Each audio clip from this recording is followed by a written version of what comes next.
ओहो, transport company का plan नहीं चला तो अब मेरे स्कूल को बर्बाद करना चाहते हैं।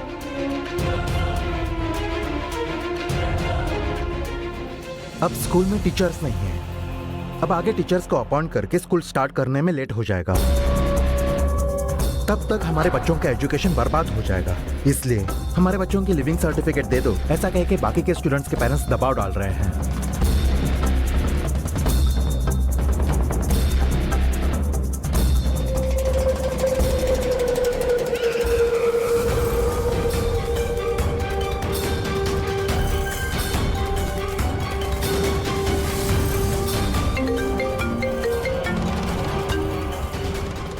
हेलो, मैं कौन बात कर रही हूँ पता है ना?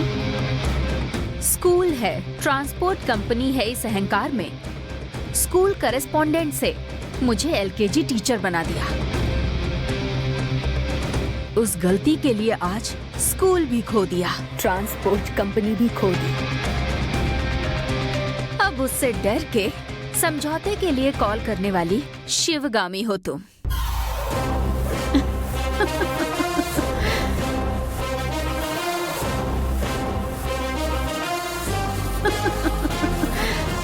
घर में पहनने के लिए अच्छे कपड़े नहीं है तुम्हारे पास, खाने को ठीक से खाना नहीं है, छोटे से घर में बिना पंख के फड़फड़ा रहे हो और बड़े महल में ऐशो आराम की जिंदगी देने वाली शिवगामी को भूल गए तुम लोग।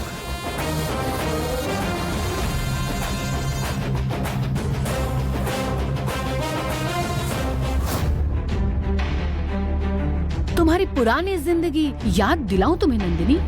क्या तुम भी पुरानी बातें भूल गई हो? तुम्हारे पिता भी एक मामूली मिस्त्री थे।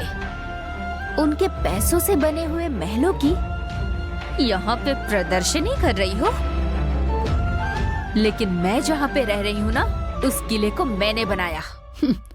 लेकिन तुम्हारे पिता ने किसी से धोखाधड़ी नहीं की, विश्वासघात नहीं किया, जिस थाली में खाया उसी में छेद नहीं किया। और तुम हमारे घर में रहकर, हमारे घर का खाना खाकर, हमारे ही स्कूल के शिक्षकों का खाना छीन रही हो। ये सब कितना सही है? बिजनेस में सही और गलत के बारे में सोचने की जरूरत नहीं है। यहाँ जीत या हार, बस यही हिसाब है। तुम हार गई हो और मैं जीत गई हूँ। मेरे लिए इतना काफी है। तुम जैसा सोच रही हो, मैं सिर्फ नंदिनी नहीं हूँ, अब एक इंटरनेशनल स्कूल की मालकिन। मैं काफी बिजी हूँ। अगर कुछ कहना है तो शॉर्ट में कहो, समझी? तुम्हारे पीछे कौन है ये मुझे अच्छे से पता है। केले के पेड़ को झूला लगाने का काम कर रही हो। All the best.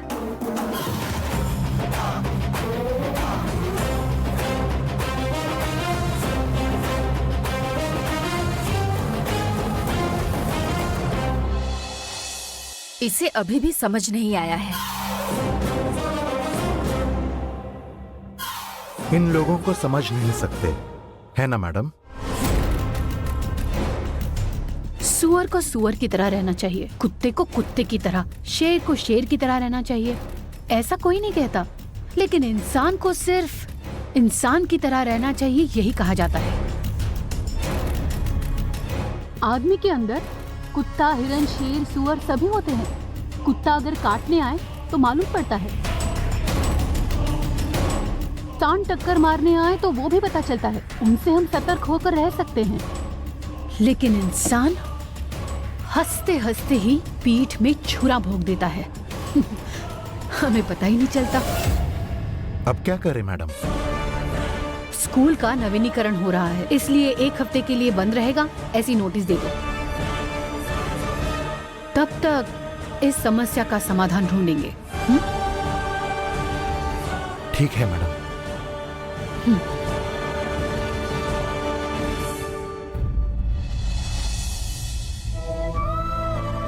ये सारी समस्याएं एक के बाद एक मेरे ही पीछे क्यों आ रही हैं? इस समय भैया होते तो बहुत अच्छा होता।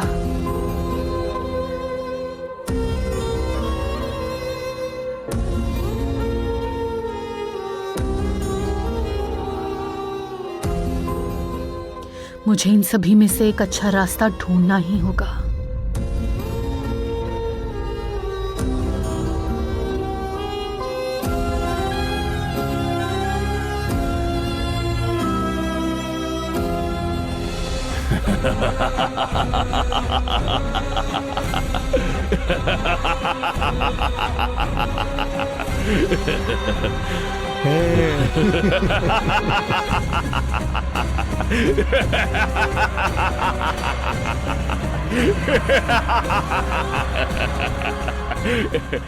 सुना है स्कूल का रिनोवेशन होने जा रहा है, इसलिए 1 हफ्ते तक बंद रहेगा ऐसा बोर्ड लगा है। स्कूल का ज्यादातर वास्तु ठीक नहीं लग रहा है।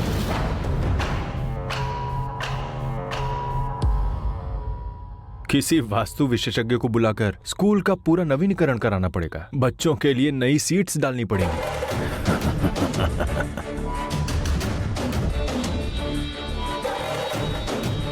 बच्चों को चॉकलेट देकर बच्चों की माताओं को साड़ियां चूड़ियां देने की योजना में एडमिशन कर लेंगे।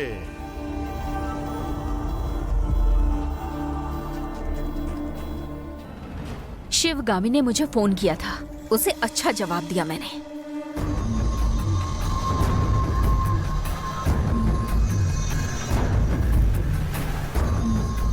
उसकी लाइफ में उससे ऐसे किसी ने बात नहीं की होगी। एक एक बात जैसे उसके गाल पे थप्पड़ जैसी थी। बिजनेस में सही और गलत के बारे में सोचने की जरूरत नहीं है। यहाँ जीत या हार बस यही हिसाब है। तुम हार गई हो और मैं जीत गई हूँ।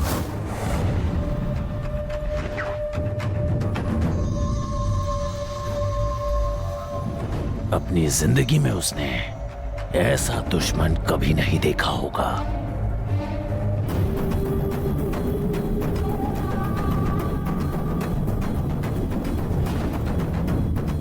पर अब वो देखेगी, हमने दिए जख्मों की वजह से वो सारा बिजनेस छोड़कर किसी आश्रम में रहने चली जाएगी।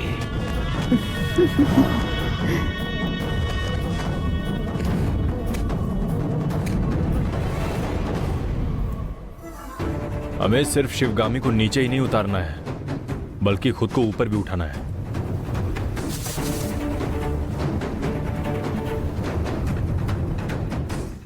उसके बारे में भी हमें सोचना होगा रावण।